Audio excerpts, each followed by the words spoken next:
Middle East nengenda ku Semazinga wa Africa buli muna Uganda yonna woli ku Semazinga Africa kansubire nti oli bulungi mujje bali ko gye mutuusaako engalo mwe bali kweberera mwe bali kwagala nsi yamwe mwe bali kukola buli kimu kisoboka bwe nva ono ku Semazinga Africa ngenda ku nsi zino ez'omuliraano Uganda, Kenya, Tanzania, Rwanda, Burundi, Congo, South Sudan ne Sudan yamambuka mu Khartoum mujje bali ko gye mutuusaako engalo kansubire muli bulungi nange ndi bulungi nzizo lwaleero mbabuuzeeko mbawe information mujule bulungi ebakembigere musobole okutegera kikigira maaso mu Uganda bwe nvaawo n'ensembyayo bana Uganda mwenna abali mu Uganda buli district mwoli buli kibuga mwoli buli kyalo mwoli omulimu gwokola na buli kimu kyotusaako engalo bana Uganda mwenna mbaagala nnyo mwe bali kwagala nsi yammwe mwe bali kwebereramu mwe bali ku butava mu mukulembeza waffe bali Kyagulanyi Ssentamu ebisoomooza bingi naye mwe bali kumubeererawo mwe bali mutamu lya mulukwe ngaye muli anti waliwo bintu bigenda mu maaso mu Uganda naye ate nimbanga musigaddeko so nno saagala barisa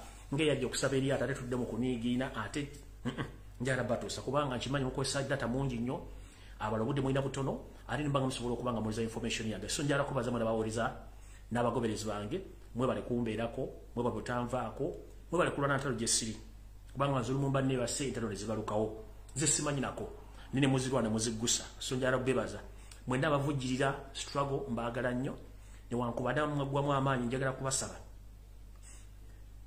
muweddemu amaanyi ng'ate tutuuse ku kinyusi so njala basa musituke ng'obudde bukyali alright olwaleero njagala tandika programu eno nga nzijukiza buli munnayuganda alina gy'oli omulwanyi gy'oli ekituufu kiri nti twetaaga okwenunula okwenunula tukwetaaga mu mitendera gyonna egy'enjawulo saagala mugoberere TV ne radio station zonna eziri mu Uganda kubanga zonna nfu yo seeri tibahabula tabaisira mutano mwakarekezi yasasula media tesobola kuwa information entuufu okujjako okuwa information enfu saagala babalimbe ngenda kubira omulago kutakungula eri bana Uganda mwenda bali ku social media one abali ku Facebook bambi mwongereemu omuliro boba manyi nti waggwamu amaanyi lwa struggle please yongeramu omuliro kubanga Museveni akozesa obukodyo bungi nnyo okubamalamu amaanyi abalwana mulwane abali ku Facebook abali ku Twitter please njagala kubiriza omulango butakungula buli muna Uganda yenna ali ku Twitter please ngenda kusaba kozesa Twitter account yo okuexposinga Museveni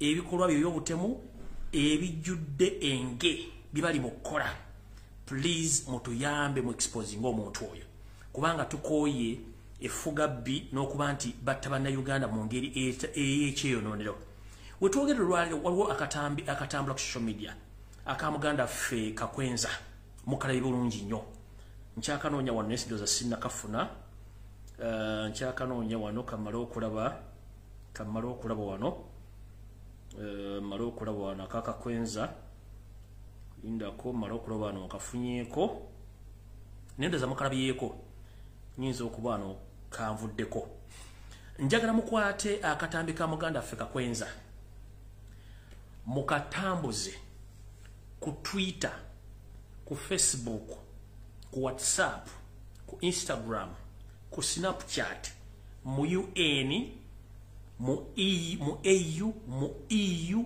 mu Pentagon bulwamu. Tulage ensi nti ebintu byetwogera nga tuli ku social media si bya muzannyo.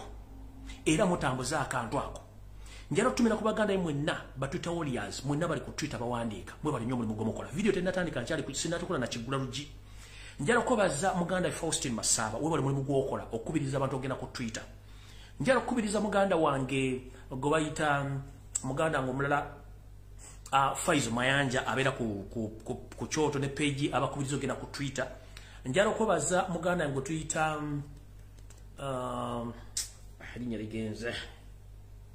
Erinya ligenze wa Spider Web mugoberera abantu awo batandika bayigiriza engege mugula mu Twitter no promoting ebintu bino akatambika Kakwenza kano kakulu nnyo olw'ensonga kalaga obutemu obukyayi ekko ne fubitirizi eriri mu Uganda kuba nti bakyatulugunya abantu mu .com era tosobola kuba mwana wa muno n'otuko mukuba n'omujjamu enjala n'omukuba emiggo n'omumenya amagu n'ogamba okyafuga eggwanga ate ng'abikola bino wagamba ayagala kufuga ggwanga kintu kikisoboka.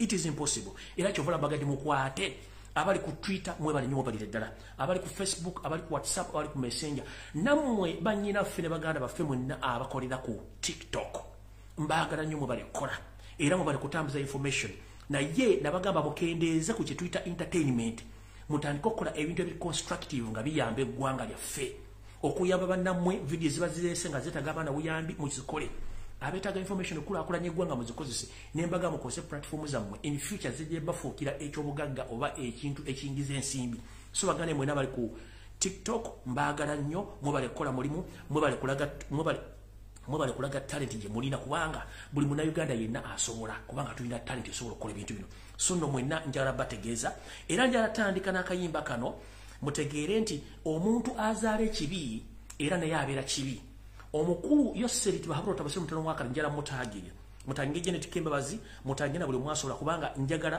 bawa akayimba kano nga ntandika nako then tugende maaso video eno mukimanyi bulungi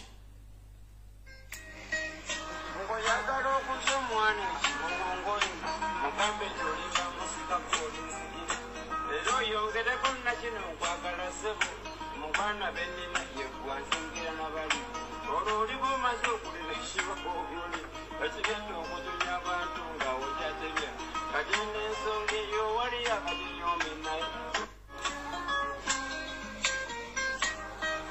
ngoyagala okutya omwana ekibongongoli mugambe nti olinga musikaku olinzigire era oyongereko nakino nkwagala sebo mubana benina yegwanzingira nabali ololi bomaze okulilishiba obuloli ekigendo okutunya abantu nga okyatebya kagenda ensonga eyo wali akadinyomi naye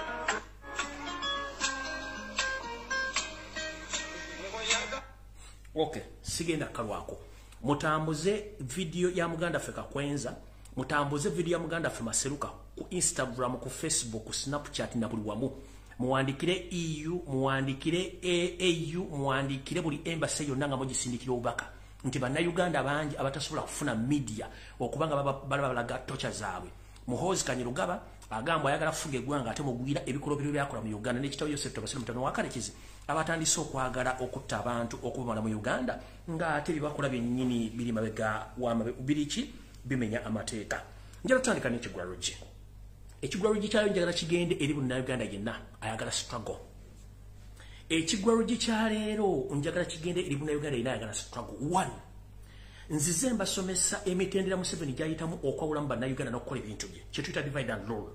Ekigwaroji kya leero bakiyita divide and rule. Tusobola tutya okuva mu divide and rule tusigala nga tukola ekisookera ddala bwe tuba nga tuli mu lutalo tuteekeddwa okuba nga tulina common enemy omu oba omulaba omu yeyo Seri Tibahabura Tabasire mutano wakalekyezi emmundu zonna tunazisinuliza Yoseri tuleme okwerumangana ng'obwana obw'enjala kubanga nze bwe nkwata okugulu gwe kwata omukono bwe nkwata omutwe gwe kwata oki kwata ekibegabega osike tutwale omusajja ono Museveni kyasinga okukola yawulamu abantu yayiseewo biye kati ngenda basaba mwenna ba social media warriors unawe muli temuddamu kuwuliza kiboozibozi kyonna kijja ku media nga owa Nuupu alwanyisa owa Nuupu munne kiba kitegeeza nti tuzannya kaadi za Museveni zayagala nkiddamu buli muntu yenna ng'ali ku media ng'oli social media warrior please tetuzannya kaadi za Museveni kubanga yasinga ozitegeera buli lwabaawulamu struggle ebe eyonooneka buli lwabayingiramu struggle ebe eyonooneka tukonsultatege ku kintu kimu Museveni n'abagamba struggle bw'eggwanga ffe tujja kwesanga twemaliriza ebyaffe naye kati essaawa zino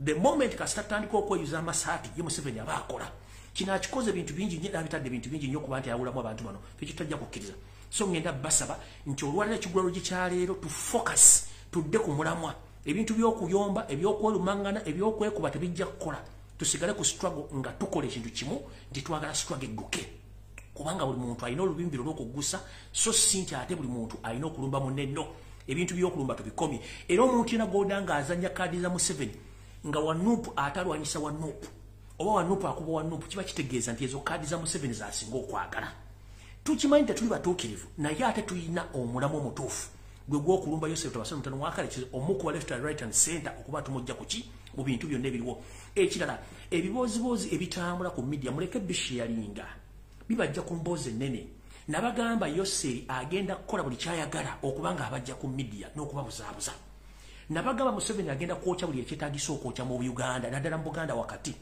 bookya buli ekyetaagisa era nebaga business bagenda zote nembaga abasomero bagenda gochi nebaga bagenda kola buli kimu so buli muntu wali please nkugamba ebibozibozi bitambula ku media byonna bisasulire bulungi nnyo londa mu bikugasa nibikutwala maaso sibuli ekijja nti ogenda kitwala kubanga Museveni wasinga okwagala divide and rule kasita kola divide and rule aba kujje ku kyoyina okutegera yena akutwala ku kyayagala okoleki owulirize so nno njagala kutandika video eno bulungi nnyo olwaleero buli muntu agenda kunyumirwa kye tuyita video ekigulalo gikiwedde kangende ku information endese nga sinagenda ku information endese njagala mutagingireyo Seriti Bahabura tabasala mutano wa Karekyezi mukyalo gye Kemba Babazi family yaabwe Muhoozi Kanyirugaba n'abalala njagala bere ku video eno naye before nga sinatandika ngenda kusaba family z'abantu bano wammanga please muve mutegeeze ensi abantu bano gye bali family ya Inspector General Police Okoth Ochola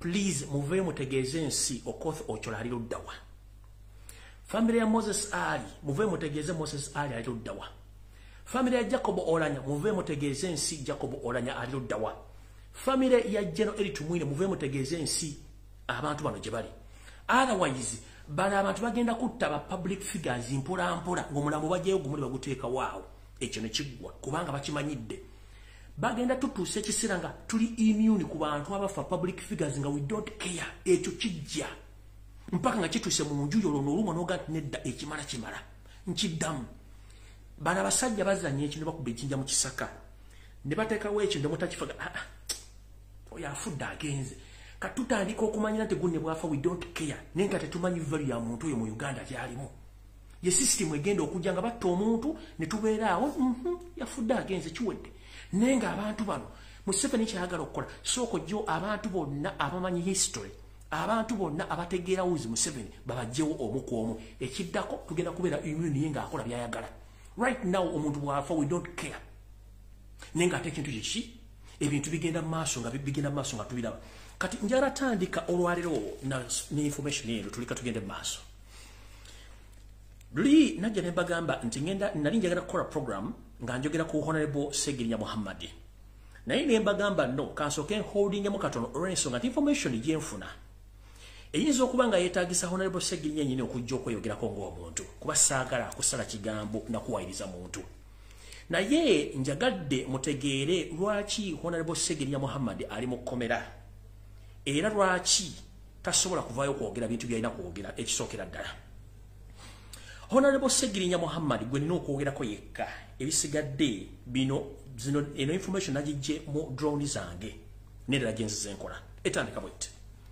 munnange bannabyabufuzi nga mumamanyi Honorable Segirinya akoze bintu bingi nnyo era abadde munnabyabufuzi ayogera naye kyenjagala osooka omuwa credit mu byonna nti ebintu ebyamusabibwa okukola ku mukulembeze wa Federal Kyagulanyi Ssentamu yabigaana era buli aliyo ng'onenya Honorable Segirinya Muhammad munenye ng'omulekamu olw'ensonga ebintu ebimusibiza mu kkomera nakatukutuka olwaliro byali kwatagana Robert Kyagulanyi Ssentamu bye baali baagala akole ku ye n'agaana byatandika bitya kubanga wenjagala okuvaawo ngende mu maaso olwatuuka Honorable Segirinya Muhammad musajja musiraamu ng'ayingira ebyobufuzi gamanyi nti tebyo bya ssente ntono bya ssente nnyingi munnange ng'asinkana mukwano gwe oba gwe yaleeta mukwano gwe gwe bayita Ham Kigundu oba ng'omuyita Hamis Kigundu ng'amugamba Haji njagala mukono gwo kubanga ngenda kwesimbawo naye njagala funding oba njagala kunsponsoringa ssente ezo nja zikuddiza nga mmaze okukola ki okutereera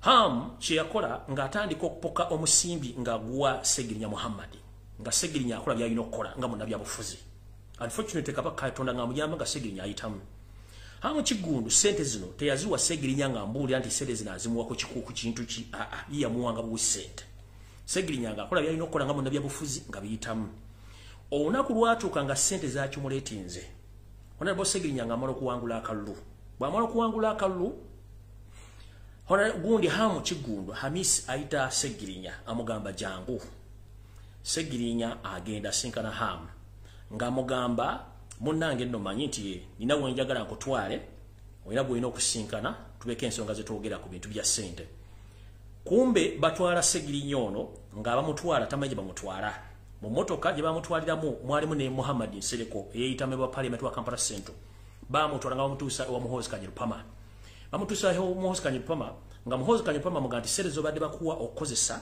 zibadde zange naye ssente zino sikyazeetaaga kubanga nnyingi kyenjagala onkolera ekigambo kimu kiri bwe kiti njagala onkolera mission emo Segirinya nga bambuuza mission ki nga mugamba twetaaga tukuwe mission nga yakujja obulamu bwa Robert Kyagulanyi Ssentamu Segirinya yennyini gwe bagamba okujja obulamu bwa Sagitamu Segirinya nga asooka afaako eddakiika omuntu bw'akugamba ekigambo ekikishookinga nawe kennyini osooka n'ofaako eddakiika Segirinya nga asooka afaamu eddakiika awo nga mugamba sooka ogende weetereeze oba weerowooze tunakuddira ng'osobodde okukirowoozaako Segirinya mu mutima gwe yagaana kubanga yali tasobola kukola kikolobero ekyo nga munange Segirinya afuluma ng'atambula mu kutambula bano abasajja baategeera nti Segirinya tagenda kukola kintu kino ekituufu Segirinya ye tasobola kutuusa bulabe ku Robert Kyagulanyi Ssentamu kubanga abadde ebbanga ddene nnyo ng'amukampeyingira ate ng'amwagala amwogera nga pulezidenti we era asinga bangi abataayaaya munnange ekiseera tekyali busa Segirinya Muhammad ng'akola ki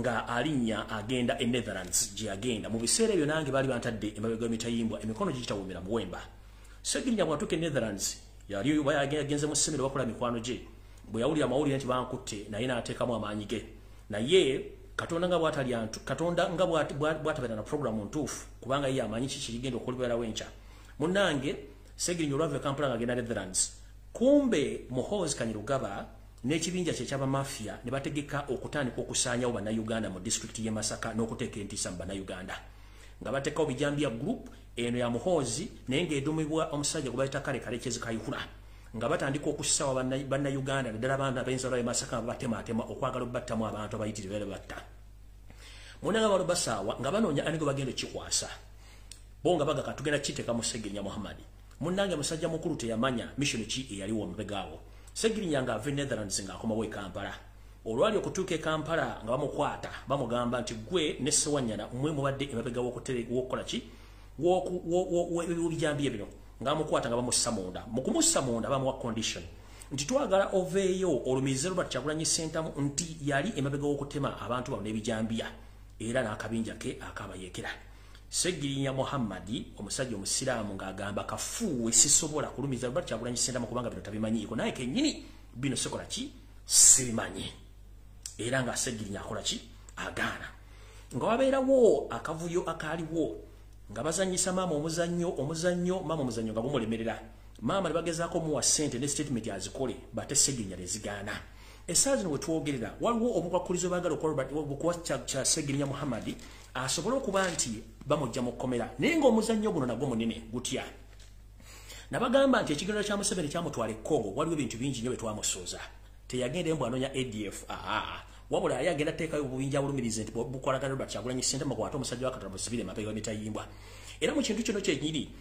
condition donors nzengambe nti bagambye Segirinya bw'aba asobola okumiza Robert Kyagulanyi Ssentamu ti y'omu ku bantu abali emabega w'obubinja obuli e Congo bw'abayeekera bw'anaava n'asobola okukyogera basobola omuta abaana batakyogedde then tebasobola muta naye nakino baagala kuzzaamu nnyina asobole okukiisa omwana ono okukola ekintu kino Segirinya kyagaanye era kyenva mbagamba nti yenna omuntu ali eyo njagala okugamba sabira nnyo Segirinya Muhammad ekintu kye yakola kya buzira nnyo abantu abasinga obungi asobola okwewussa najja n'agamba nti nze munnange kasita neefaako bumu kangende nkola ekintu kino Segirinya yagaana okulya mu Robert Kyagulanyi Ssentamu olukwe n'okukkiriza ebigambo bye baali bamutaddemu abikole awo olina okuweera omusajja ono credit nti yagaana era Segirinya musajja nnyo ne bw'aba ali mu kkomera essaawa zino yagaana okukola ebikolobero bye baali bamugambye abyogere ku Robert Kyagulanyi Ssentamu nti ali emabega w'ebintu bino byonna newankubadde buli muntu abeera n'ebizibu bye naye ekizibu kibeerako ekisingako bw'abanga omusajja ono yagaana ebintu byonna bye baali bamugambye okukola ng'abikola ku Robert Kyagulanyi Ssentamu n'ekibiina kya NUP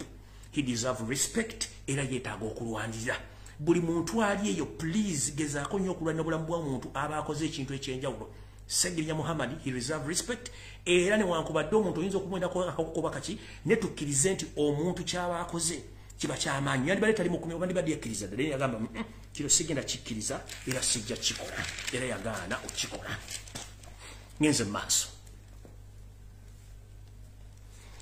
era wetwogerera essaawa zino bagezaako nnyo omunyonyogera asobole okuba nti avaayo akkirize bamugamba naye yagaana Muhoozi ono agamba bw'ati nti ngezezaako nnyo emirundi mingi okujja Robert Kyagulanyi Ssentamu kigaanye ngezezaako okugula abaana ba NUP bakole omulimu guno nekigaanye ngenda kukola ntya kati nno wano wabeera okulya n'okukomba essowaani abasajja bano bakozesa abaana ne bakujjawo wetwogerera essaawa zino muganda waffe Hamis Kigundu ali mu kattu era nga akattu kaalimu ke kano wano wammanga bamukozesezza okuzimba ebizimbe biyitirivu ku ssente z'omuwe Musolo naye bwe twogera essaawa zino bamuwa project ez'okukola zamulema muno muli mission ey'okumaliza Robert Kyagulanyi Center ng'ayita mu mitendera egy'enjawulo egyamulema Muhoozi ono era gentegeddeko aplaninga okuggyawo hamu Kiggundu olw'ensonga nti zonna plani ze bamuwadde okukola okutuusa ku Robert Kyagulanyi Center ne bannabyabufuzi abamu zimulimye okukola muno mwe mwanne plan ey'okubba Diamond Trust Bank nayo neegaana mwe mulina mission ey'okutta Robert Kyagulanyi Center ne mission nnyingi nnyo ezimulemeredde era mulyango mvubuka ono atuuseeko obuzibu essaayo naba mujje mu action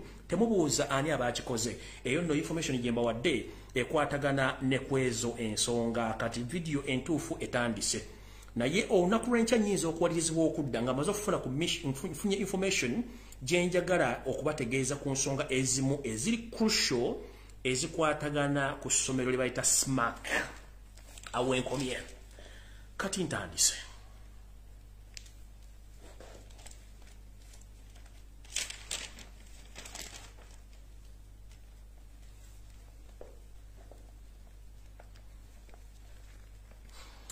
wetwogerera essaawa zino tebakulya coin tebakusiriwaza eggwanga Uganda liri matanka n'empale za Museveni kennyini afuga eggwanga Uganda Yoseri bahora otabusoro mutano wakarekyezi tulina gavumenti nnya ezifuga eggwanga Uganda ate buli omu nga awa ebiragiro bye byanjawulo era waliwo nga bulijjo tuvuga nti waliwo okulwanira obuyinza ng'essaawa yonna oba gye bujja katono muyinza okuwulira ebifuba bibakugumye bitya omukulu Yoseri Bahabura otabasira mutano wakarekyezi ensi yaleta muzeyizidde ensanga bisibe amaanyi gamuwedde Windows zaayika ate tebakyazikola update olw'ensonga emyaka tegidda mabega agezezzaako okusaba obuwangwa obulamu n'ekikyagaanye muno mwazongira ng'ali mu masabo akola buli kimu ekisoboka naye nabagamba tosobola kusaba magumba bulamu nga olidde oluka mu Katonda ng'ate ne bannayuganda osse bangi omusajja ono ali mu buzibu obutategereka olw'ensonga nti n'ebintu ebigenda maaso mu ggwanga ebimu tabimanyi si yabisayininga ng'akavuyo kali wano waliwo akakundi ka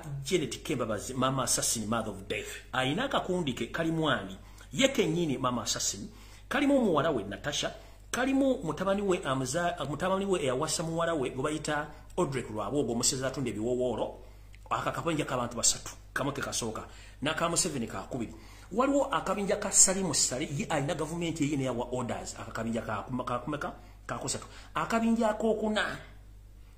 akokuna kebayita akamuhozi project bwe ubinja buna Museveni awa orders ze nezitakola Muhozi nawa orders ze nezikola Janet Lwabwogo Natasha Karugire nawo nawa orders nezikola kitegeeza tulina government nyamu government yemu kyovola banti parliament ita sente zino onaita sente zino oyinayogera kino naye ng'ekigendera kiri bwe kiti nti omukulu Audrey Lwabwogo ye nannyini cabinet efuga eggwanga erya Uganda era kyovola nti abantu batulondera ng'omukyalo ono eyita prime minister mukyala Nabbanja nali nkusuubiza okuwa erinnya lino nendeerabira mukyala Robina Nakimwero kandiggumiza temuddamu kumuyita Nabbanja okusinziira ku ntegeera ye n'ebikolwa byakola n'enjogera gy'amamwentuka kubanga okumumwentuka kibi nnyo omuntu amumwentuka ng'omutogo babikkulidde ku ggulu lyataavumbise ye mukyala eyeeyita Robina naye nga ye Robina Nakimwero abamanyi Oluganda olukusike ekigambo kye bayita Nakimwero kigambo kinene nnyo sisobola kinnyonnyola olw'ensonga nabagamba nti nze vidiyo ezange siyiwaamu ntungo naye amanye erinnya lye bayita Nakimwero oyo mukyala ku bikolwa byakola n'okweyogeza ng'omutaamazeewo n'okwesesanga alinnyo obuliri ng'omubi alinnyo obuliri muwadde erinnya lya Nakimwero Robina okuva olwaleero ekigambo Nakimwero balinya Nakimwero anaalimanya n'alinyonyola Robina Nakimwero kumweta Robina Nabbanja prime minister mujja kuba mumaze eggobero kibya naye ndowooza oba mbasunneko katono naye muyinza ogati erinnya lino nga ddene nnyo kale ngera bw'owulira ekigambo kye bayita Nakimwero nyinza okumwa emba zange zino nga nkozesezza ejirita nkozesezza akamweno naye ebiddako nga mmaze okwemwa bye tuyita ebitulututtu ebyo bye tuyita Nakimwero naye ate oli gino Nakimwero bibeera mu bitundu birala eby'omubiri kati yo bayita Robina Nakimwero okusinzira ku bikolwa byakola n'okwemwentula ng'omutaamazeewo so nno mukyala Robina Nakimwero lekeraawo okwogera ng'omuntu atalinamu wadde obwongo, lekeraawo okusiruwalira ku bannayuganda ng'oyogera okinnambuka amagulu gasudde eri wenna weetadde olinganga olujja lw'essabo ng'ogamba wasoma. Tukumanyi nti Odrek Lwabwogo yalonda kabineeti eno ng'akimanyi nti bakuba bukubi essimu ne bafuna kye baagala ddani okuteekawo abantu abamanyi okutegeera abaasoma. Mukyalo Bina Nakimwero eno message njagala egenda eri ewwo. Yoseri Tibahabula Tamusiro Mutoro Wakaliza akozesezza abantu bangi n'abatuusa abatuusizza gwe naye bagenda kukozesa emira nga tojja giwulira. Sigenda kulwako ngenze mu maaso. Alright. Wetwogerera essaawa zino ngamba twala kantindiggwa nabagamba olutalo oluli mu ggwanga lya Congo Yoseri Tibahabula Mutoro Wakaliza luyatandika. N'olutalo tugenda kubala wa wiiki emu oba wa wiiki bbiri. Lugenda twalirako ddala ebbanga eriwera naye nga ssente zonna ziva ku musimbizwamu wa musolo. Ekyatwala Museveni e Congo si kunoonya ADF byali byanfuna olw'ensonga takyasobola kufuna ssente kuva mu materekero ga nsi yonna okwewola nti ssente baazibba dda tebalina kye basobola kukola. Wetwogerera essaawa zino ekyatwala Museveni kwe kubba ebyobugagga bya Congo muli embaawo zaabu n'ebintu ebirala eby'omu ttaka eby'omuwendo nga babitunda ku black market okufuna ensimbi. Alowooza nti olunaku olutalo lwa wiiki bbiri lwa mwezi gumu ekyo kikafuuwe. Olutalo luyinza n'otwala emyaka ebiri oba omwaka omulamba naye nga ssente bakozesezaamu wa musolo. N'amagye agali e Congo balina amagye ga bika bibiri. Waliwo amagye ge bayita funguwa barabara n'amagye agali mu kubba obubbi nga bugali station D okumonitaringa abasimi b'obugagga n'obifulumya. Kati bano abasagula be baana baffe Abaganda be baana baffe Abasoga abanyoli bakuba amasasi ne babatta bali basigala nga babba. So omuntu aliyo nga gwolooza nti olutalo lwa ADF luno olutalo si lwagenda kunoonya ADF kuba ADF teriiwo. Eno bagenda kubba na kusaanyawo nsi ya Congo okutta bannansi ba Congo nga bwe kirina okuba kubanga bo bwe bakyagala okuba nti kigenda mu maaso. Ntandise bwe nti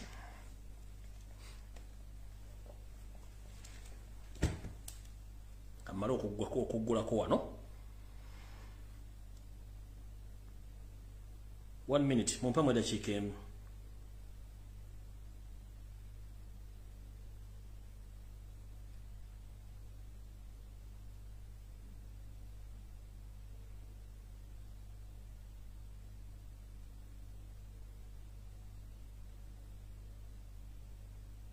Mpemu eddakiika emu mala okunoonya wonna bye nnoonya wano. Ntandise bwe nti eno buno obubaka njagala bugende eri bannayuganda mwenna bazadde n'abaana ab'obuwala bakyali e Kampala abatannalinnya nnyonyi genda kunoonya mirimu. Tukimanyi nti ensi Uganda wetuuse tekyali mirimu naye tulina okwenyweza. Wetwogerera Uganda eri mu katyabaga akatenkanika ng'abaana ab'obuwala n'abaana ab'obulenzi banoonya emirimu kubanga baasoma naye tebalina byakukola. Wetwogerera essaawa zino baana bawala abatwalibwa e Bulaaya naddala mu Middle East okukola emirimu egisinga obungi tegikyaliyo. Olw'okuba nti bano balina mission ey'okuleeta abaana buli kaseera batwala temumanyi lwaki batwala naye ng'ekikulu kiri nti batwala abaana bano kubatwala mu buddo. Naye nabagamba ekintu kino kiringa musota oguli mu ntamu bw'ogukuba tolya bw'ogulekamu tolya oba tofumba. Tugenda kikola tutya? Kino kiri eri bazadde n'abaana kwebeereramu nti bw'olaba embeera embi osobola okwekyusiriza ne weeyiya. Bw'olaba nga ekuyiye oba ekusinze osobola okusala amagezi. Wetwogera ngenda bbalaga ka vidiyo kano baana bawala abatwalibwa ebuwala bali mu kitundu kimu nga tebitundu bingi nnyo omuli abaana bawala ka vidiyo kano mukalabye ku mitimbagana akatambula naye njagala bwa information mugenda kutya. Ka vidiyo kano kaakano omuddugavu wabonaabonera ku ddungu abawala abo bonna baddugavu bannayuganda bayiseeko ssaawa zibadde nga 9 akawungeezi bali mu kubonaabona Saudi. Kanka baddire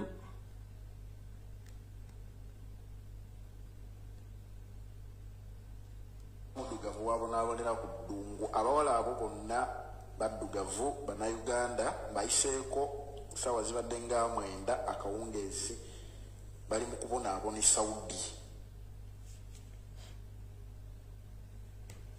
Abe mulaba be bamu ku baana abali mu kitundu ekimu naye ng'abaana bangi nnyo abali mu kubonaabona.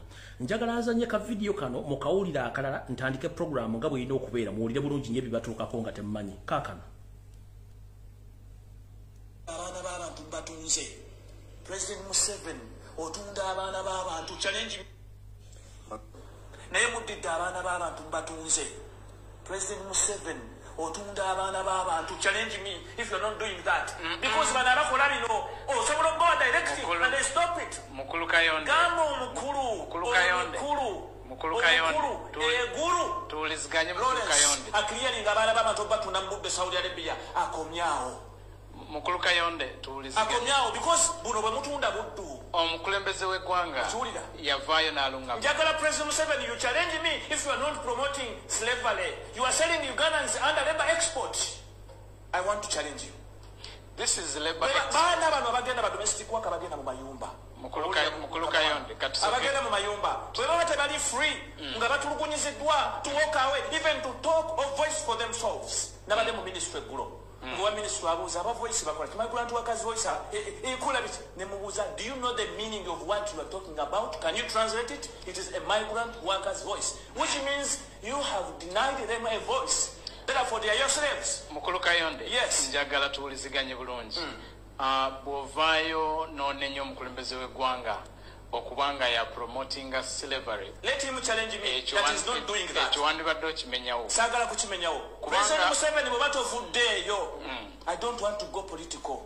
But we have tried our level best. We understand the levels of unemployment in the country. You are doing your best maybe when you allocate a labor minister who is so decorated also. You should because appreciate the president over that. I do not. Because Parliament has done its work. International labor export is internationally accepted. UN accepts it. And now if you come out and choose the president over the same, you need to withdraw that. No, listen to me.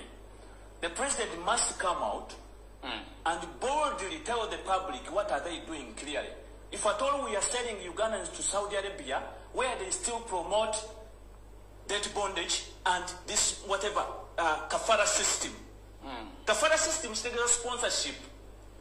UN promotes migration, it's fine. You can sponsor someone. Yes. But when sponsorship turns into a debt to pay back, then that is total slavery. Ontandikiddawo. Wetwogera abannayuganda abasinga obungi mulina kye mutamanyi. Kambaddize olugere emabega mujjukire bulungi nnyo. Mukimanyi bulungi mu ssemateeka wa Uganda ewandiikibwa obulungi bajjajjaffe ne bakitaffe abalwa mu biseera ebyo nga Museveni tannajja mu Uganda. Buli munnayuganda alina eddembe nga n'omulambo oguba gufudde gulina eddembe lyagwo. Naye okuva Joseph Bahabura Tabasole mutano wa Karakizi bwe yajja mu Uganda n'emirambo bagicunya gitya. Nti omuntu atuuka okuba nga afiiridde mu maka ge, poliisi n'ejja n'etwala omulambo ku kifuba n'ereka nga bakubye n'embooko. Kiki ekitwaza omulambo ogwo? Mbagenda kukola postmortem. Postmortem eyaki? Mulindeekaawo. Omuntu agwa ku akiside ne bamutwala omujjanjaba ne bamuttira emulago bamusse. Kiki ekimussa? Ngenda kikunnyonnyola. Mujjukira nti Kampala, Mukono, Wakiso n'ebitundu ebirala byonna ebya Uganda byalingamu abaana ab'okunguuda bayitirivu baddala oddawa. Ngenda kunnyonnyola. Mujjukire nti abalalu ng'oggyeko bambega waliwo abalalu abaataayayanga buli mu kibuga nga mulimu abalalu. Abalalu bano baddala oddawa. Ngenda kunnyonnyola. Ntandise bw'eti. Constitution etugamba nti munnayuganda yenna ayina eddembe mu bulamu ne mu bufu ne bw'aba afudde ng'aweddemu omukka. Kitegeeza nti omuntu yenna okugibwamu ekintu kye eky'omunda aba alina okufuna olukusa okuva mu bannannyini muntu oyo afuna olukusa olumuggyamu body organs. Mu Uganda kyafuuka kya kiyaayo kya bobbi. Buli muntu yenna afa ne bwe bafiiridde mu nnyumba ye, poliisi lwaki yejja n'ekuba abantu emiggo n'etwala omulambo. Kiki ekitwaza omulambo nga gulina eddembe lyagwo okuguziika? Kubanga babagenda kuggyamu ebitundu eby'omunda babitwale babitunde. Programu eno gye mulidde omukulu ayogerako gye bayita kafala. Programu eno mpanvu nnyo era yeetaaga okwegendereza ennyo nga njogera ebintu bino. Tutandise bwe tutya. Mu Uganda muwoza nti ebyobufuzi byaggwa. Ebyobufuzi tebiggwanga ate bisobola kuggwa kubanga ebyobufuzi bitambuza ensi. Kubanga alikujikiza kino nti buli akukaaga mu program ku TV mu radio station ez'omu Uganda ne TV kubeerako abantu abanalizinga ebyobufuzi. Omuntu yenna gw'owulira ng'ali yazunga aliko olubalewo waabwe gwe bataasamira nga woza nti ebyobufuzi byaggwa, mugambe agende mu nnyumba ye abeere ne famire ye, abali mu byobufuzi tujja byogerako mpaka ng'ensi ekyuse. Ntandise bw'eti. Eno kafara system gye mulidde teri mu Uganda wokka, eri mu nsi yonna lwakuba nti ensi ezisinga obungi zaagigoba olw'ebintu by'ekiyaaya. Bwe twogerera essaawa zino mu Uganda nti n'omufu talina ddembe era atulugunyizibwa n'agibwamu ebintu by'omunda ne bitwalibwa. Mu Uganda mw'osanga mwokka ng'abantu aba bulijjo bafa ne batundamu ebintu byabwe nga tewali muntu yenna akubye ku mudomo obadde okwogera. mu Uganda tulinamu omuntu akulya business ne bamuyita Odrek Rwaboogo ono ye mutabani wa Museveni eyamutwalako muwala gwe bayita Natasha ono era nyini business oba mafia omukulu akulya program ey'okutunda ebiwowoolo emitima n'ebyumba n'ensigo mu Uganda kobere nga oli mulamu oli mufu oli mulalu oba oli street kid ono ye specialist ng'akolagana ba mafia ku international level okukola ebintu bino tutuganizibwe abantu abasinga obungi temumanyi mu Uganda mu Kampala mulimu special hospitals oba amalwaliro ag'enjawulo agakola mu Kebera kituyita matches oba blood samples ez'abantu abanoonya ensigo ebibumba omutima n'ebiwowoolo nga balwala ddala sigala yabatta ninga bali mu nsi ez'abawalabu n'ensi ez'abazungu kino bakikola nga bayita mu ngeri y'okwekweka naye mutemuyinza kitegeerera ensonga nti bannayuganda basinga obungi twabula ekibuuzo kye bayita kino kiki era lwaki kubanga tetubuuza ate tetufuna answer okuba nti tutya amalwaliro gali mu Kampala mu sayidi z'ebukoto Ntinda Kololo ne Muyengeeyo wepo ne ku Gabalodi n'ebitundu ebisinga obungi wepo n'amalwaliro amanene gabeereyo nga gw'omulimu gwa Kebera matches za kufuna abantu bagenda kukolebwako bintu bino ngera wetwogerera essaawa zino baana ba special doctors abasawo ab'enjawulo nga bo bakafulu mu kukola ebintu bino bafunyemu omusimbi omupya n'omukadde naye nga babikola kwani babikola ddi ani abikola bafunamu batya era bivaawo bitya yeeno program etandise giwulirize bulungi nnyo kanzire wano osooka embazanyira akatambi naye obutambi bwange oba bawalaze oludda simanyi ani andoga obutambi bwe bwonna sibulabako manye tuta obutambi bwange niye kirungi obutambi mbulina kansooka embazanyire kano Judith Nakintu omutuuze w'Eruzira Kirombe ekisangibwa mu division y'e Nakawa mu Kampala yava okwaba obwenga 12 Desemba 2019 n'ayolekera eggwanga lya Saudi Arabia ng'ayita mu kampuni ya Nile Treasure Gate yasangibwa ekiwatule okukuba ekyeyafuna ezirabira abaana b'abataano n'okukyusa embeera y'obulamu bwe ng'atuuseeyo yawuliziganya n'ab'enganda ze n'abategeeza nti buli kimu kiri mulaala wabula nga bayise emyezi 2 essimu kwe bayitanga okumufuna yavaako essimu nga takyagirinako buyinza nga tetukyamuwuliza nga batabuddwa ku ngeri y'okuddamu okuliziganyamu n'omuntu waabwe bawalirizibwa okusindika obubaka ku nnamba ya mukama we gye yali yabawanga yakatuukayo kati boosi we twamulemerako ennyira nze nakunfaaminga oyo sigenda jjirwa kuba video mwagire eri ku international level ntandise bwe nti baana bawala ne baana balenzi abagenda mu nsi z'ebulaayi okuba ekyeyo naddala abagenda mu Arab countries ng'ogyeko Dubai n'ensi ezisigadde zonna zisala kwekenneenya nnyo omulimu guno oyinza okulaba nga batwala ekibinja ky'abaana nga300 oba 400 naye bambi mubeeramu abaana abobuwala nga 10 oba 15 nga tebamanyi nti be batageti abatagenda kudda bakikola batya okubabuzaabuza mu butategeera batwala gurupu y'abaana nga 300 oba 2 oba 150 naye ku baana 150 kuliko abaana 5 oba 10 tebagenda kudda kubanga babadde match ey'abantu abaagala body organism mu nsi ze balagamu era abaana bali batebamanyi bambi wabula bategeera nti eyaabwe nga bategeera nti ensi ebagagidde kwe kutandika okubanga banaatera okumalayo contract oba nga tebannamalayo contract ne batandika okubayisa mu ngeri etategerekeka ne bamaliriza nga bafiiridde obulamu bwabwe ebyokulabirako bingi nnyo abaana bangi bafudde batakomyewo waka famire zo tezimanyi bali ekintu kino bakikola batya bwe mulaba tutte abaana 152 mwe temufaayo abalamu kasa tuli bangi naye nga mwabe 152 mulimu abaana nga 10 oba 8 oba 5 ye target gyegenda okukavalinga bano bonna expenses zaabwe na buli kimu mujjukire buli mwana oyo gwe bajjamu body organ emu eri equivalent ku $200 bwe bukadde almost 7 kati kubyamu abaana 8 target abajjidde mu baana 3 zino kampuni eziri e Uganda wepone kampuni eziri eri Mbuwalabu ziba zikoze sente nyingi nnyo wetwogerera lwaliro kitegeerezebwa nti mu Uganda abantu abatunda body organs olunaku bakunganya akakadde ka $1 kamu bwe buwumbi 3 mu obukadde 5 plus nkiddamu mu Uganda okutunda ebiwowoolo emitima n'ensigo buli lunaku kigambwa nti bizinensi eyo eyingiza akakadde kamu $1 bwe buwumbi 3 mu obukadde 5 plus olunaku lumu naye nga ani ali mu bizinensi eyo bizinensi eno bagikwatagana yota bizinensi eno erimu First Family ngera First Family agirimu ng'omukulu director ye mukulu gwaita Odrek Rwaboogo bawa Natasha mulimu ba in-laws ba Rwaboogo mulimu ba OC ne ba DPC mulimu abanene mu Ministry of Health, mulimu ba doctors malwaliro agasinga obungi mu Uganda. Waliwo ebuzizaako lwaki omuntu bwafa ng'afudde bibye era still police mulino gitwalira omuliro n'okukimumulamu n'ebitula bekola postmortem. Mukola postmortem omuntu bagenda omubadiza nga bamutaze babata bamusaze kumujja mu guno omutwe bamusala okuva no mu kifo bati. Bamwabuliza mpaka ene wansi. Buli kimu ekyetaagisa okutwala ne bakitwala. Mujjukire abasoma science bagamba nti omuntu newankubadde aba afudde kimutwalira essaawa endala eziwera essaawa ndowooza eziwera essaawa nga oba 28 oba 27 omuntu ono nga tannafa ebintu ebimu eby'omunda nga tebinnafa bikyali biramu bisobola okukola nga basobola obbiza okusa. Yensonga lwaki immediate omuntu olufa poliisi ereeta amaanyi n'etwala omulambo ogwo kubanga kyebaagalamu baagalamu ensigo, baagalamu omutima, baagalamu amawowoolo. Gobanga oyagala postmortem kiki ekikutwalisa kubanga kino kiri mu Uganda yonna naye nga mujjukire mu kusoma mateeka kimenya amateeka tinjala bajjukiza. Mujjukire otatandika okukola programu zino. Parliament netandika ogamba tugenda kuyisa etteeka erikwatagana ku body organs nga kikakata ku ddwaliro oba gavumenti yaddemba okugyamu omuntu ebiwoowolo bye oba ekibumba kye n'ekitwala nga tebalina bwebuuzizaako. Olwo nga tumaze okuba ku nsoloboto abantu bategedde nti ekintu kye bakola kikyamu nnyo okubba body organs z'abantu. Ero etteeka ani yalireeta?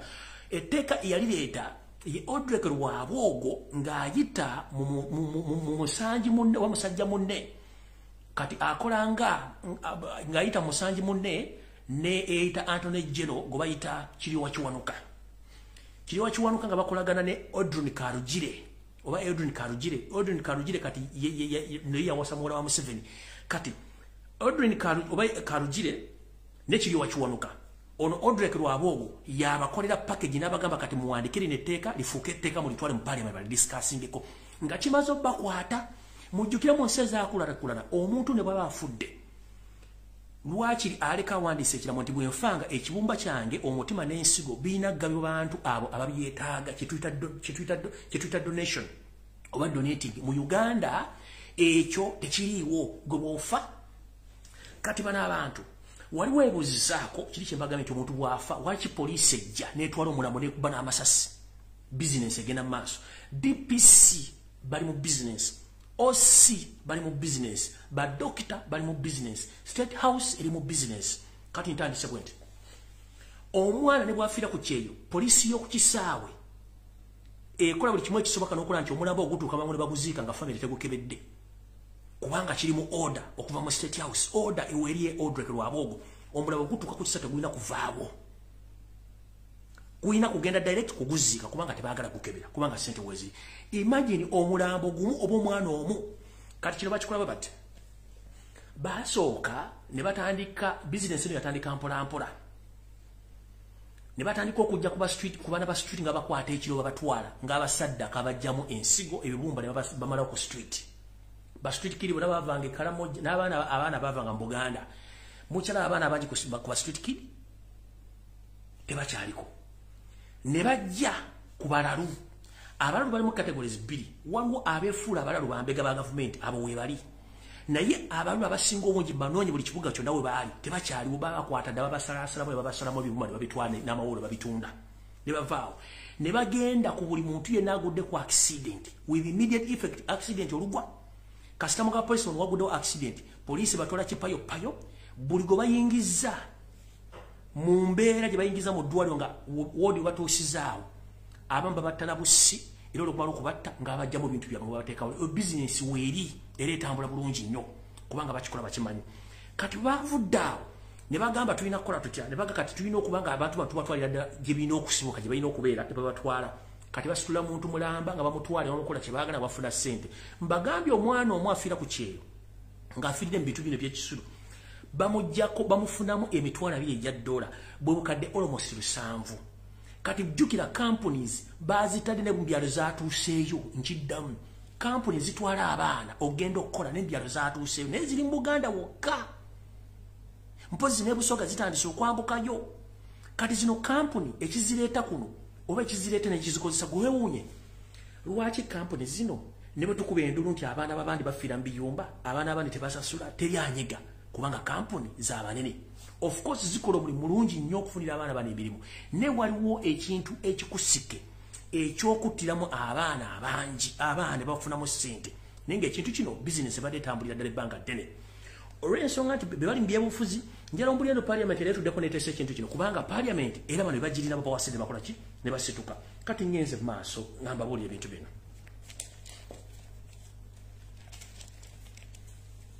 nga bagambye nti ba DPC mwe bali ba OC mwe bali okwetoola eggwanga lyonna eno bizinesi bagibanye bulungi ng'etambula omukulu agikulira ye Odrek Lwaboobo n'abantu abalala mujjukire lwe bawatamala emirundi obutwa yali amaze okugwa mu lukwe luno ng'ebintu bino abyogedde tebagala bamugjewo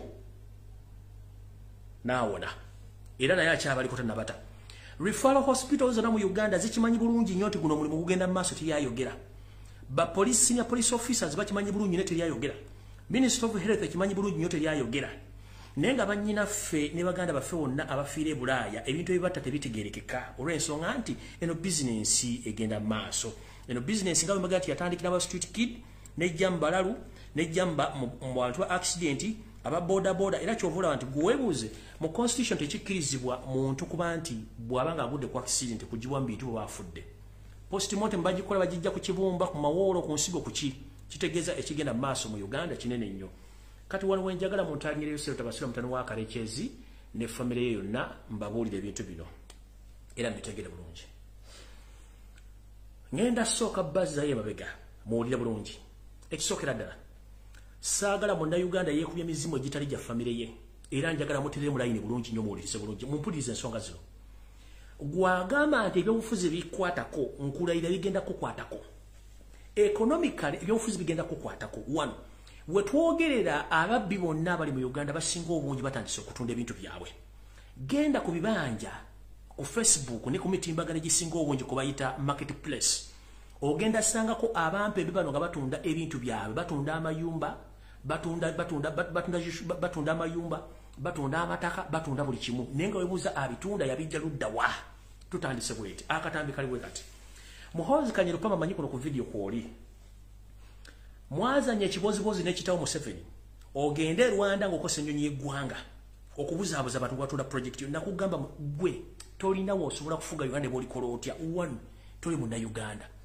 two teri muntu ayagala kufuga asobola kukola bikolobero ngatta abantu nga babutulugunya taliyo tekisoboka wasituka n'ogenda e Rwanda okubuzaabuza Bannayuganda bo negotiating bagule border nakibagambira that is impossible tekisoboka kubanga ono akimanyi omwana muto omukalu talina kintu kyasobola guli gwali muzannyo muteeketeke bwe bagigudde border ne musala ne mugenda bantu bameka basasudde tiketi okuva ekigali okudde Uganda basasudde Uganda okudde ekigali bameka border nabagambye nti ebadde nzigule era ng'ebyamaguzi bitambula ebyamaguzi biriwa emmotoka zive mu Mombasa ne ziyingira Kampala ezerwana ne ziyingiza amafuta na buli kimu naye Rwanda okuyingira Uganda okuyingira Rwanda kuli Rwanda liko borders 3 ezingira Rwanda ne mu manyike emu border eyekatuna era gye babalaga border ndala kati ye Kagame yasooka n'asiba abantu be tebafuluma tebayingira Uganda naffe abaagala okuyingira ne basigala nga bali tebabakkiriza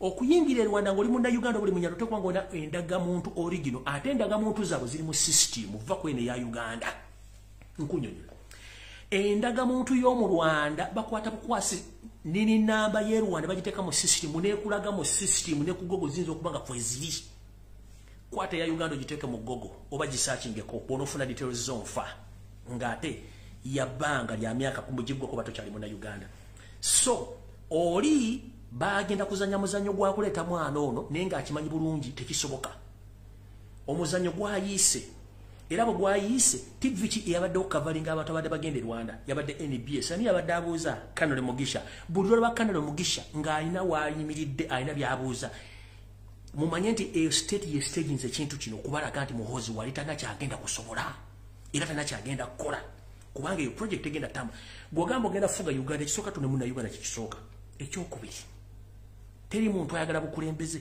asobola kutulugunya abantu tekiriyo nga kitawo akikoze ekyokusatu kino njala mu kitegeere information ejeri nendaga bwenti nti bw'olimala okubba nawe bali kubba. Nkidda bw'olimala okubba nawe bali kubba. Munnanga abasajja okuva mu 1986 baakozesa ensimbi za Uganda okuzimba eggwanga lya Rwanda. Ne bateekawo buli kintu kyonna ekyetaagisa okuba nga kyetaagisa mu bulamu bwa bulijjo ne bakiteekayo. Abantu bano nga badira ne ssente ekonomi ya Uganda baziteeka Rwanda okuzimba naye mukimanyi bagamba okalyadda kaddadde ensekere envunyo girira mu kateko n'ekulinda mu kofi.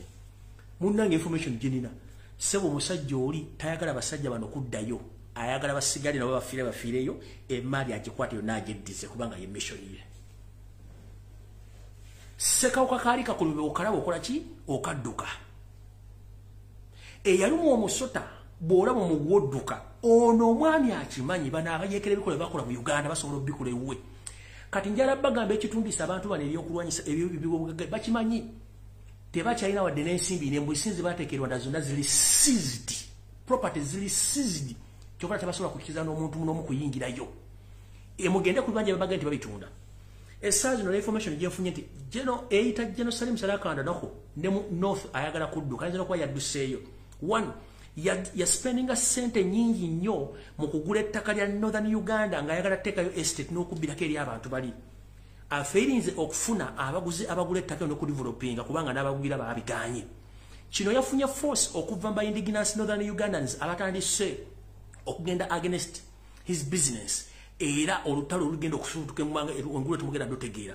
Kitegeezeddwa nti omwami ono yadduseeyo era nategeezeddwa nti n'amaka ge oba ettaka liri eggaluga alitunda.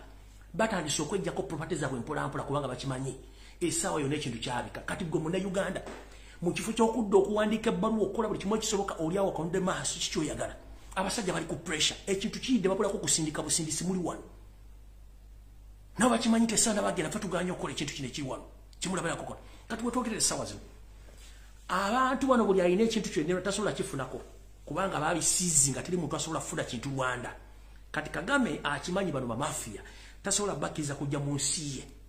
Golowooza lwaki singa yali abakkiriza okujja mu nsi ye bameka abandi bagenzi ne bekubisa ebifaananyi nga ne yali atutayo akapaleke ono Andrew Mwendo muliwo bisiyaga kojja wa Muhoozi bwe yagendayo kyekyaddako bamugoba nga nina bugisi bufungize bukyanga bamugoberwa ndaleezeeyo. Lwaki teyagenda na mutabani wa Muhoozi anti yamutegerera?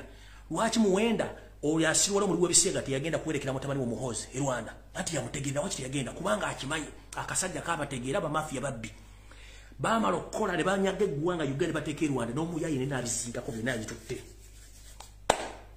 Keri yalina ebisumbuzo bya boda teri kuyingira. Ebyamaguzi biyingira ekirowoozo lwa saa 12 tulira nga ziyingira zitwala ebyamaguzi nga zimala okutikkula nga zikomawo. Bano bantu walangala bisimanyi tugenda kwaffe.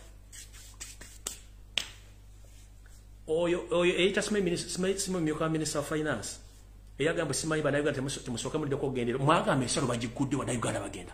Lwaki tebagenda? Kitegeeza muzanyira ku bwongo bw'abantu namwe mukimanyi oyo Bahati. During the COVID pandemic time, oyo Bahati yakwata $1 million nazisindike Rwanda ziyambe. The same applies to mwebaze.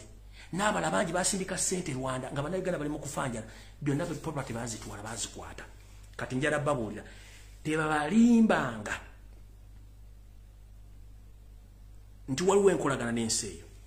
Enkolagana ebawo eri batuzanya kannemu kanabiri kafumba mwanyi katakonko malanga jakanwa kwa lufumbo otya bulijjo kambale bale 10 liwezi atayina bwongo tojja kutegeera nsonga zino. Kati ntandise video wano wenyini wenjagala obategeerera ati mutegere bulungi nnyo ebigenda mu maaso mu Uganda. Bannabyabufuzi mu Uganda, judicial system mu Uganda ne bannansi, shame upon you. Nkiddamu judicial system in Uganda, lawmakers and all Ugandans, we should shame ourselves because we failed to understand all these games all along. This gentleman, he doesn't even qualify to be or to lead Uganda. He doesn't qualify. The history says it all. Ntandise bwenti muga mwina parliament, mwina mateeka, mwina ba politicians kubanga bakimanyi bulungi nti omuntu amanyi okwogera oluzungu mubbi. Mukimanyi bulungi nti abantu abefuna tebamanyi amateeka bamanyi buli kimu babeera basiru. kati bannayuganda mwenna abadde byofuzi since 1960s ne mulemu okuvayo kwogera ebintu bino ffe tubyogere bitunoonyesa okwagala otutta njagala mweswaze mwekubireko mu ngalo olwokuba nti mwalya mu nsi yammwe olukwe ntandise video Yoseri Tibahabula tabasoma mutano wakalekeza ensi yaleta muzeyizedde wano wendi mpuliriza bulungi kwata akakalamu okusomese mukulu waliko owa state research era mu government y'omugenzi Milton Obote wagikolamu government zombi bbiri wazikolamu Amini wajja okuwamba naye okola mu government z'Obote ngani wakola mu government z'Obote nga Yoseri Tibahabulwa lutabayisibwa njagala mukwata amanya gano mulye okuba mu 1996 jangu 1997 jangu 1997 omwami ono amanya ge amatufu ye Yoseri Tibahabulwa lutabayisibwa era agenda okusavinga nga state research agent state research kati yekolanga ISO ne semwai uyazalira muhozi kanyiro gaba yamuzalira Kenya kuba gundi bwesoma gemanya ga amatufu bwamala okulwanyisa bano bonna nga Yesu Tibahabulwa tabasira mutolo wakarekezi tutuuka mu kulwanyisa Amini Steve nga ye Yoseri Tibahabulwa tabayisirwa mutabani wakarekezi tutuuka mu 1980 akyusa amanya yeyita Yoweri Museveni mumpulire bulungi nnyo olutalo kinana lwonna alulwana nga Yoweri Museveni olwakinana muwandike bulungi nnyo naye kuva mu 1995 okuyingira 7 nga Yoseri Tibahabulwa lutabayisirwa amalo kuzoganya baamiri bonna Obote bonna tuyingira olutalo kinana nafuka Yoweri Museveni akunganya banne bonna bakola obuvuyo bwabwe bayingira ensiko balwana bakola obuyekera mu Buganda batta abantu bonna nga Yoweri Museveni tutuuka mu kalulu kabiri mukaaga I think chenda mukaaga yeah tutuuka mu kalulu ka 1996 if I'm not mistaken 1996 or May 1996 oro akyusa erinnya yetekako erinnya lya Kaguta first Yoseri Tibahabulwa lutabayisirwa atuuka mu kalulu ka bonna ng'avudde mbiri ebyekiyekera ateekako erinnya lya Kaguta ye yali bba wa nnyina nga bamaze okuva eri ewabwe bamulesa akulidde mu Uganda yetekako erinnya lya Kaguta afuna amanya ameka 3 gali aga Yoseri Tibahabulwa lutabayisirwa agasudde olwafuusi oyo muntu omwe asooka bw'amala okuwamba bwatuuka mu kyenda mukaaga ateekako eri Kaguta abantu babiri nzija tujja akyusiza constitution ye Yoweri Museveni Kaguta abyesereze eggwanga ye Yoweri Kaguta Museveni yewaze buli kimu kyonna ekyetaagisa ye Yoweri Kaguta Museveni tutuuka Kyagulanyi avaayo nga tanavaayo constitution ya Uganda agikyusa nga bw'ayagala Yoweri Kaguta Museveni kimenya mateeka tutuuka mu buli kimu kyonna kyakola kikolaga akoze ne constitution ya 1995 ye Yoweri Kaguta Museveni ng'akikola mu bumenyi bw'amateeka bannamateeka bonna tekuli ayogera tekuli member wa parliament ayogera tekuli munabya ufuzi yenna ayogera tutuuka wano mu 2 mugumu munange ngampika omusajja nti amanya g'amatuufu gwe Yoseri Tibahabulwa lutabayisirwa nga tumugamba twagala empapula kuwasomera nga Gaya akalambira tazirina nga Gaya yocha Makerere University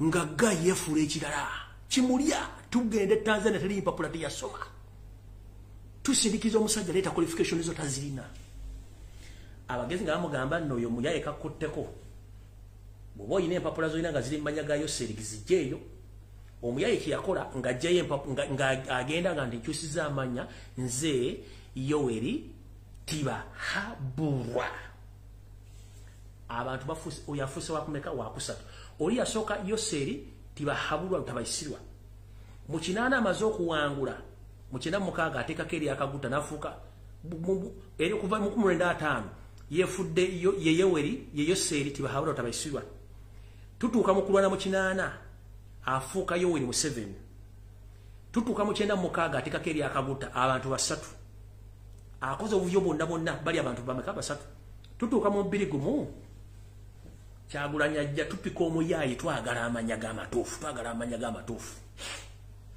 ngamuga mzeeyo manyi oba era kapapula ka P2B oba ka Nassale oba ka Mujiji kaleete abayayi bataamye ng'asooka asirika kati kumbe nabano bonna ababbi abamugirako nga bazze bakamuwa fridge nze Bannayuganda nga batandika Sejjusa yasooka mbu simanyi nze Sejjusa n'agenda mu kooti n'akyusa amannya bitandikiriza tuba tuli awo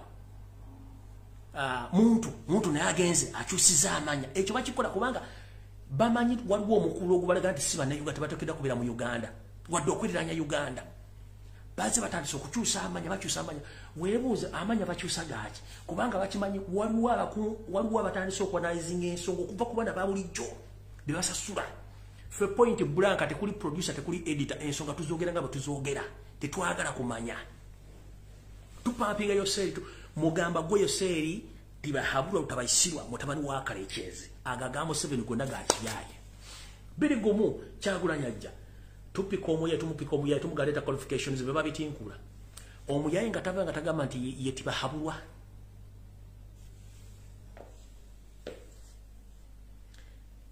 wafuka tibahabulwa kati wawa ne wali film mu 7 nakugamba nebone sige enfufu nebone sige gerenge jajja tugenda kuwabira ne family yo lwaki libazukulu waffe bajja kuwabira family yo temugenda kutwala kintu na kimu Uganda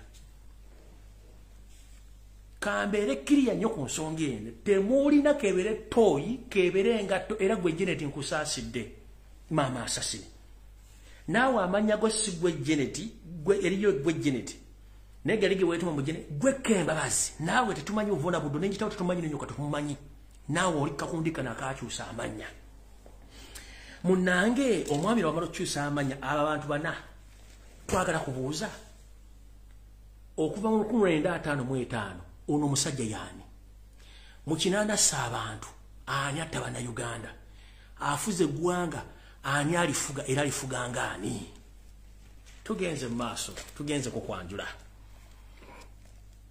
mu mateeka tulina kye tuyita kanti banyonyole bulungi mu mateeka tulina ekintu bakiyita bati mukiwulire bulungi mu mateeka tulina kye tuyita name court deed bw'oba oyagala kukyusa amanya olina okugenda mu kooti n'okyusa amanya kooti n'ekubuuza ensonga n'oziwayo n'olyoka okyusa amanya Yoseri tibahabulwa lutabayisirwa mutabani wa Kalechezi okuva mu 1955 okutuuka mu 1980 kooti yajjajjaawo kije wagenda mu yakuwa amanya ogajja ku Yoseri tibahabulwa lutabayisirwa ofuuke Yoweri Museveni kooti ki kubanga court deed name teriwo that means tugenda basiba ezo simanya akamwesi simanyi zino zimisitiru simanyi zino zemuzimbe simezi zani zino akashia molo bigenda sigala wano nga tuwali kyemututteko ezo na apartment zemuzimbe namugongo era Bannayuganda mbagamba mubeere bagumunga asula ku ttaka buli kimu kye babye tugenda kifuna era Yoseri obadde obuzaabuza nga afukana mutewali asobola kuwabira tugenda kuwabira njagadde kubagula maaso bannabyabufuzi bamembe ba parliamenti n'abaaliwo mwenna mwali luddawo omwami ono ng'akola ebintu bino tugenze mu maaso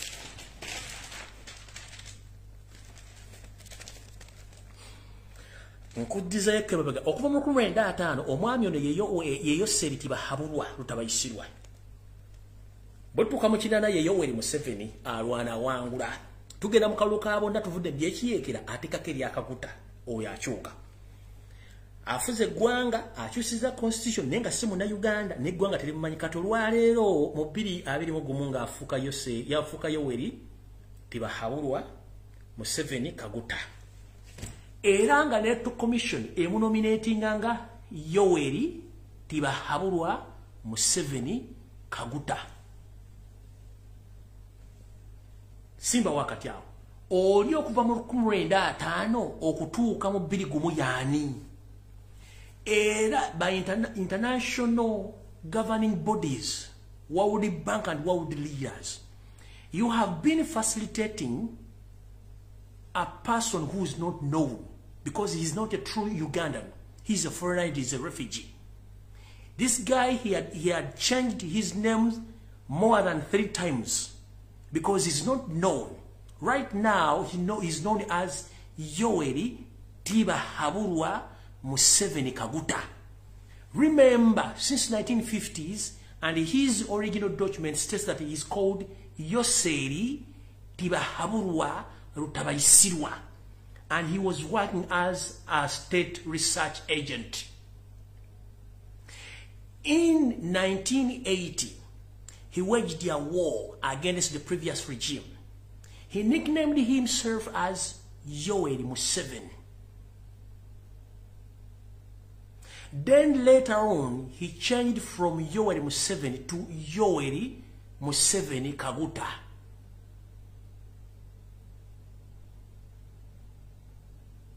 Then in 2001, he also changed from Yoweri Kaguta Museveni to Yoweri Tibahabulwa Museveni Kaguta. So, if I may ask, the world governing bodies, including IMF, World Bank, all international governments, including the British government, the American government, the European Union, and the African Union, who is this guy who has been ruling Uganda all along for 36 years? Kino kyembagamba.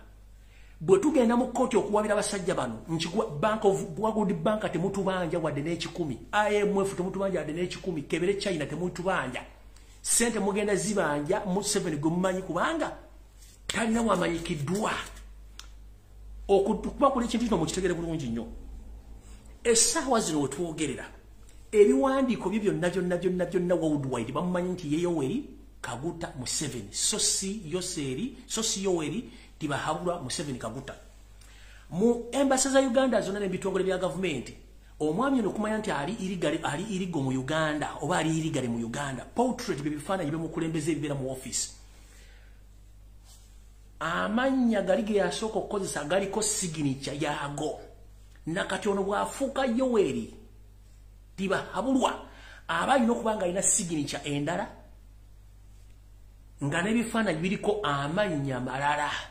Embassy za Uganda zonna ebifaananyi ebyo byakyuka. Signature zaasayininga ku mpapula z'eggwanga zaava mu Yoweri Kaguta Museveni ne zifuuka Tibahabulwa. Kitegeeza n'abatufuga temubamanyi. Sente ze babba eggwanga bazibba kubanga bano bamafiya tebalina kye batu. Please mutegeere munnabyabufuzi mu Uganda agenda bagamba bintu bino. Kabere Kadaga, kabere Olanya, kabere teri agenda bibaga kuba tembimanyi. Kati wano embagambira temuleka na bana abantu. Kubanga bana abantu ono musajja atufuze nga atufugira mu bintu by'ekijayi. Kubanga nakati saazi njala bagamba empapula za sayininga ngani.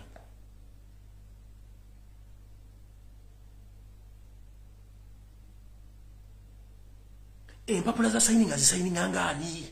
As who? Since 1950 is known as Yoweri Tibahabulwa Rutabaisirwa. 1980s, he known as Museveni, Yoweri Museveni. Coming 1996, he changed to Yoweri Museveni Kaguta. 2021, he changed to Yoweri Tibahabulwa Museveni Kaguta. But remember, this gentleman has been signing all Ugandan documents illegally.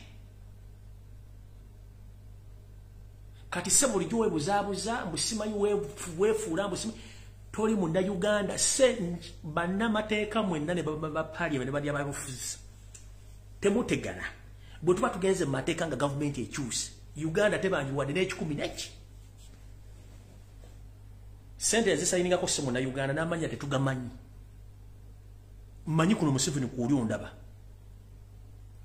Date zonna sente zitubanjibwa Uganda tetubanjibwa n'ekikumi n'eki munoonye omuntu wamugo eyabasayiningira ku mpapula namuwa sente fe tetumumanyi kubanga si munna Uganda njala kubuuza Uganda yasooka kufugibwa Sir Edward Mutesa mwali muwuliddeko nti si munna Uganda ng'ojjako kuba kabaka yalina ebyobugagga bye tugenze ku mugezi Milton Obote ekyobugagga kyokka kyeyasigaza ekintu kimu Uganda House ate yali pate building tugenze ku balutwa talina ettaka ku Kusite Square wadde kukwa tugenze ku Let Idi Amin Dada mukazi we yagamba tumule twale kunamuga sigenda kutwala sente za ggwanga yafa mwavu talina deporte mu Kampala nayiwe wunyona agamba mu intellectual ne ba intellectual abaliwo since 1950s tekuli asobola ku addressing issues zino babye ggwanga bali mazeewo bali banga baani tebakulya sente kati eno video lwana nkimanyi Museveni ekyaya mulemi okunywa nkimanyi ekyaya akulemi okunywa kuuli kuno ne mukazi omukanula amaaso ng'ente esalererwe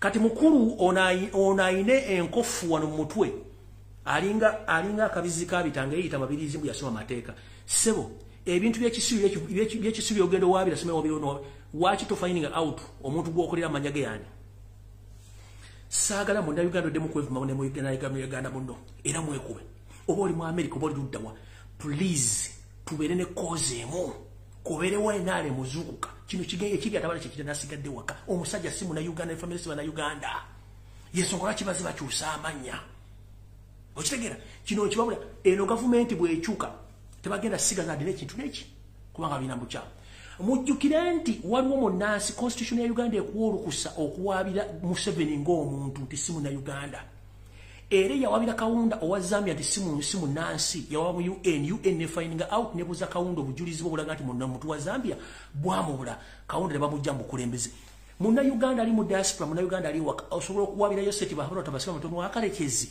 due to the differences ofunye simu na Uganda ona asobola okuvaako World Bank bate tubanja MYM fata tubanja America tetubanja bongeza tetubanja ne China tetubanja kubanga sente baziwa muntu mukyamu kiringa bono okola era ng'osindika sente ndowandika era sente ne zigende wala ku mobile money oba ku electronic money wire transfer oba nozisindike wano osindika message ne igende wacha Museveni bwati wait wrong message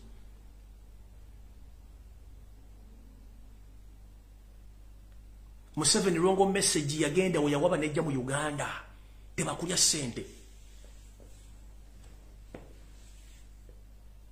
kuri wegunya omusajja tetu referral hospitals onafu engudo nfu teri munansi asobola kutta nansi na kutulugunyanga okutulungi ogwira mu Uganda tekisoboka okujja nga bamutulira nga bamuzaala sebo nkiddamu IMF Bank of World Bank simanyi baani sente zonna ze bawa Uganda nkiddamu banamateeka bali Uganda mugende mu kifayining out mukijja kunze omuntu atufuga simu na Uganda yakakyusa amanya emirundi ena nenga tegalina we gali recorded kuba tamanyikiddwa kati ani afuga Uganda era agifuga ngani agifuga ngani era sente abadde ulangani constitution ya Uganda gikyusiza ngani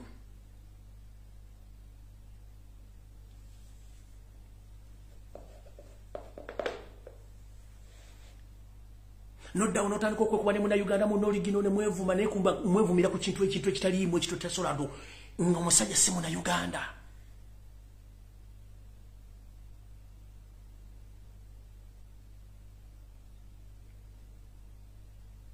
ngirati wali muna bateka asobola kuvayo bona abali watu kwogera nsonga zino tojja mbisa ku TV ya Uganda bali ya Uganda kubanga tebajja bba kubembo ko batte fe tujja byogera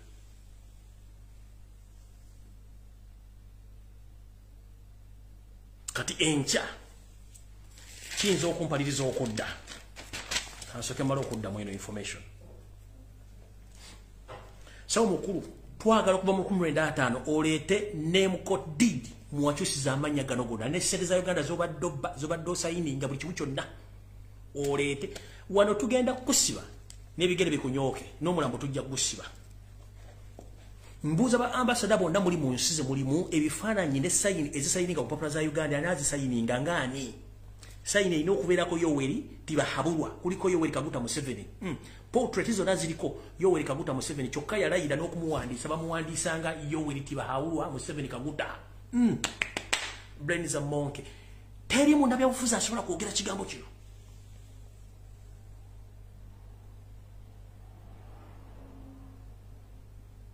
teri munnabyabufuzi asobola kwogera kintu kigambo kino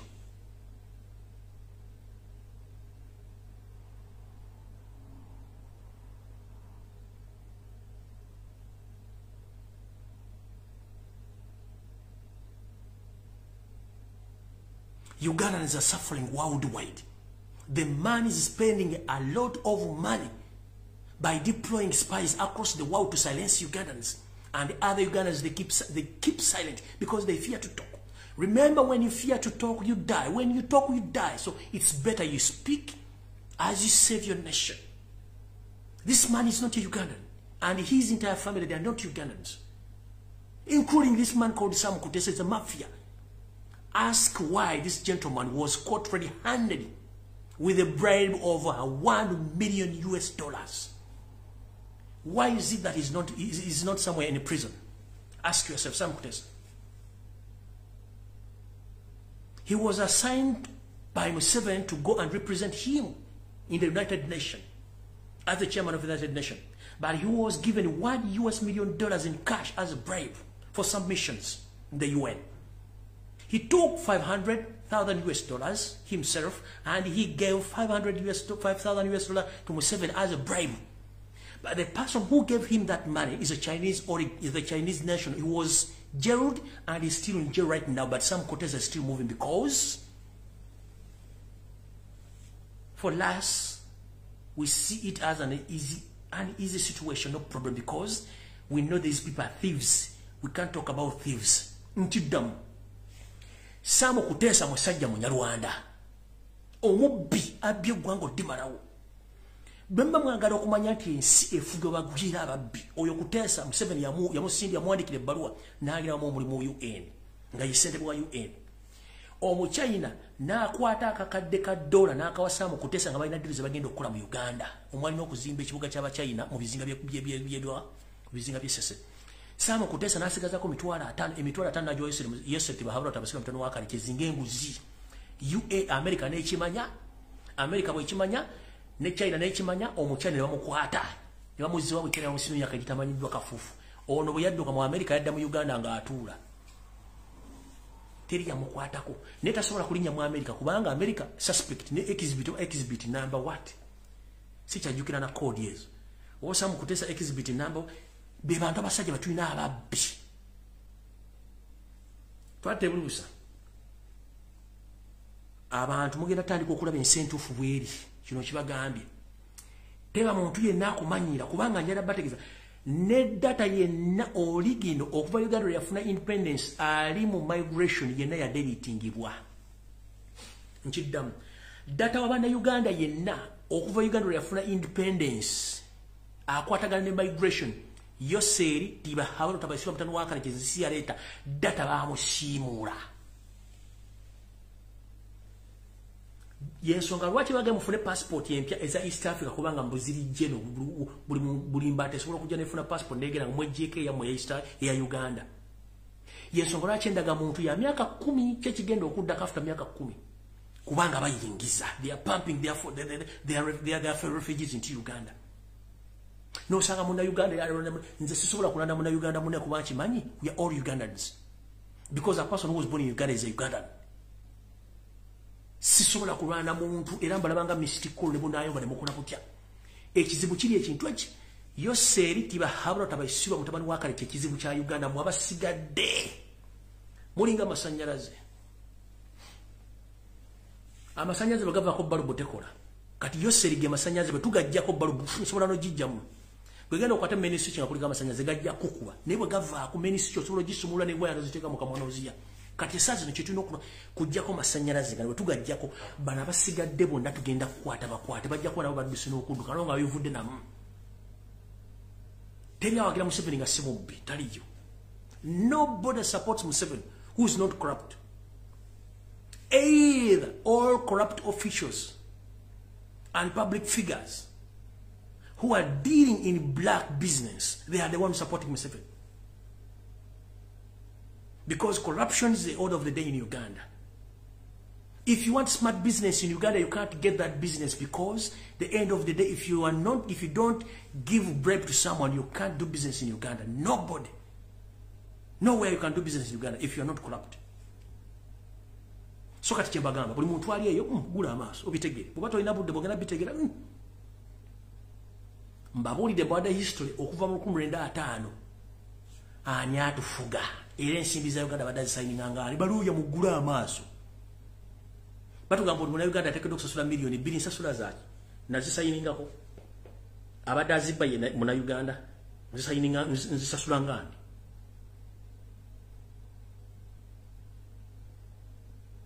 Muna Uganda utekedo kusasula milioni 2 kusasula ebbanja ndisasule ngani abadazi sayininga yani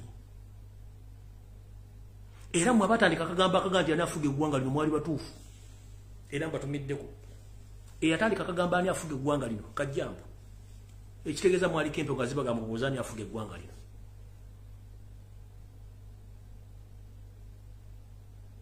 kubanga balina kawo mentality tebana kibasobola kola nikigenda mu maaso.